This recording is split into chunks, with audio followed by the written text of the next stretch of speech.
The new Galliford Try strategy is actually a function of the success of the old Galliford Try strategy. So our old strategy was about retain what's good about the business, improve what needed improving, so we can deliver. And that's been really successful. It's delivered a firm foundation of process, of culture, and the order book that comes out the back of it means we can now move forward in an environment where growth looks quite robust actually in terms of government spending. We can look towards growing in a sensible, sustainable and risk-managed manner.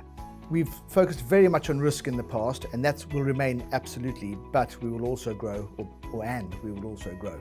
So there are four main pillars to our new strategy. The first one is all about people. Galliford Try is a people company, and this is all about retaining and investing in and training our current people and attracting new people to the business. And actually our early years cohorts over the last few years has been really strong and diverse, and that gives me real confidence that in the future we're going to have the right people to sustain momentum. Health and safety of course goes hand in hand with people, and we won't rest until we have achieved our goal of zero harm or no harm to anybody in the business on our sites or in our offices. We understand that's a long road, but we will persevere on that one. And then the second pillar is about communities. There's two strands to that really. The first one is carbon. We've joined the race to zero and committed to net zero carbon by 2045. That's an exciting place to be, and people like to be a part of that.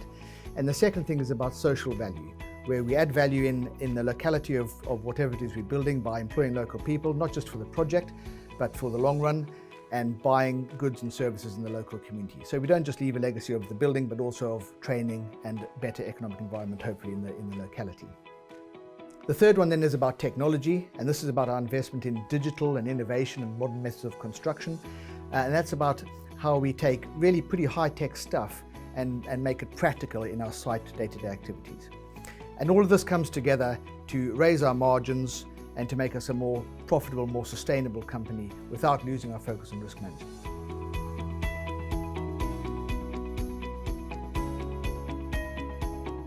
There's some really strong market drivers at the moment driven by the government's Build Back Better ambitions. So key amongst these are the need to invest in the UK's economic and social infrastructure, the government's plans to level up across particularly the Midlands and the North, the need to decarbonise the UK built environment, and also the need to generally increase the UK's productivity. And our strategy focus is entirely aligned to these objectives. We're a key contractor for the government, working across sectors like education, health, the environment. We've got offices from the north in the Highlands down to the southwest of England, so that really helps us address the levelling up agenda and the geographies that the work will come through in. We're investing heavily in decarbonisation, both reducing our own carbon footprint and also helping our clients to reduce the embodied carbon in their buildings and also whole life in use carbon from their buildings. And we're also heavily investing in productivity, so our investments in our digital capabilities and modern methods of construction. So overall, those really strong market conditions we're really well placed to take advantage of.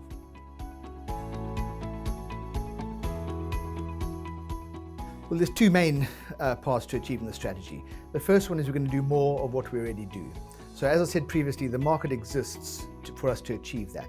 So this is quite straightforward really. It's about bringing all of our business units up to critical mass. Some of them are a bit below critical mass, and about investing, as I said earlier, in more people and the supply chain to make sure we can just do more volumes in our current environment. And the good thing about that is that we understand the environment, predominantly in frameworks. It's a good risk environment in which to operate. And so that's not a big step. It's a step in terms of size, but not in terms of anything else.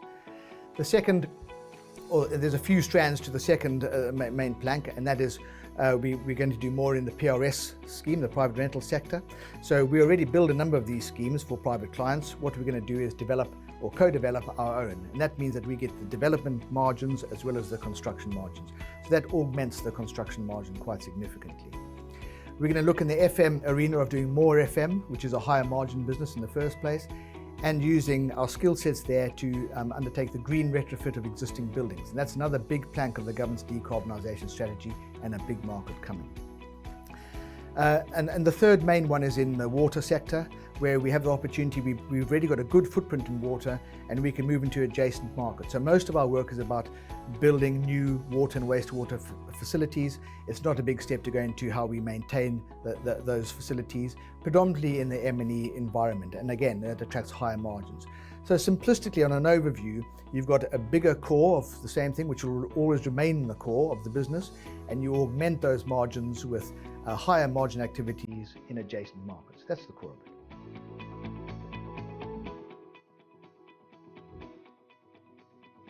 For me, the new strategy allows us to do two things. It allows us to construct the buildings and the infrastructure that our communities need, and to do that in a socially responsible way. And at the same time, it will allow us to deliver sustainable financial returns.